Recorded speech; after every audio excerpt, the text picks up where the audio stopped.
Pakistan's stock market has always had potential. We're no strangers to being amongst the leading global markets in the world. However, we've yet to truly arrive on the global stage as a key investment destination for global investors. I believe in 2021 that's going to change. Pakistan has a population of 220 million people. Our population pyramid is pregnant consumption growth. As more and more people enter the workspace, they spend and consume, and that's what drives the domestic demand story of Pakistan. It's this consumption growth and demographic dividend that's the key to driving sustained economic growth. Whilst this is not new to the Pakistan story, right now we have a situation where interest rates are at 7%, having been at 13.25 at the start of the year. And this has brought in a huge amount of domestic liquidity into Pakistan's stock market, which is up 60% of its March lows in dollar terms, putting it above markets such as the Philippines, Indonesia, Turkey, Brazil, China. In fact, Pakistan's returns off the March lows are in line with much loved markets such as Taiwan and Vietnam.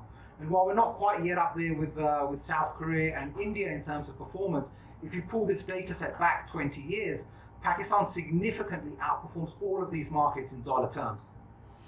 For us, the domestic demand story in Pakistan is very much alive and kicking. We've seen that with auto numbers and cement dispatches moving above their January highs. We believe with a weak dollar, emerging markets are going to become far more attractive for global investors.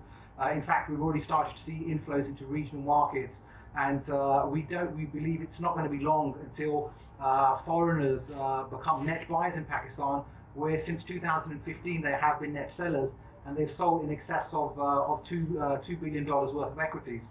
So right now they're going to find a market that is trading at 7 times earnings, a significant discount to its historical average. We trade at 1 times book. Our discount to the region is 55%. Historically, this has been around 36%.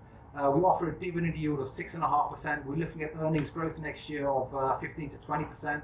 And most importantly for foreign investors, the rupee is now stable.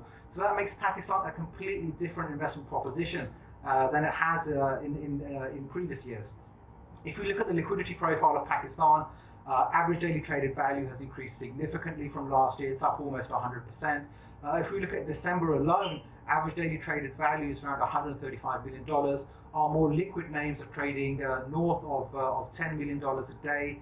I mean, the potential for foreign investors to come back on the buy side and domestic demand to remain very strong for Pakistani equities can cause a situation next year where we have the bulk of domestic investors and foreign investors on the buy side. And that sets up Pakistan to be in a spectacular position to be the next emerging markets breakout story.